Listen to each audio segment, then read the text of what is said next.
Welcome to Pindar Poetry. We hope you learned something new.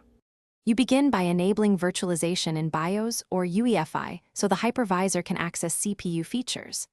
Next, download and install your chosen hypervisor and the OS ISO. Once done, open the hypervisor and create a new VM.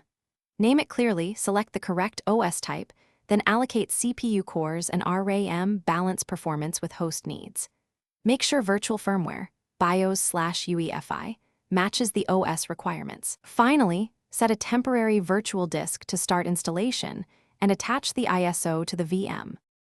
Once the VM exists, configure its hardware details to match intended use. Increase virtual disk type and size. Fixed gives stability while dynamic saves host space. Assign CPU cores and RAM thoughtfully. Too much steals host performance, too little hinders the guest.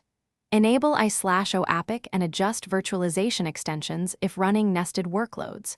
For networking, choose NAT for isolated internet access or bridged if the VM needs LAN visibility. Attach the ISO to the virtual optical drive so the installer can boot when you start the VM. Start the VM and complete the OS installer as you would on physical hardware. Partition, set time zone, create user accounts, and install the base system. Once installed, remove the ISO and reboot into the new system. Then install guest editions or VMware tools for better drivers, clipboard, and folder sharing. This improves display and input.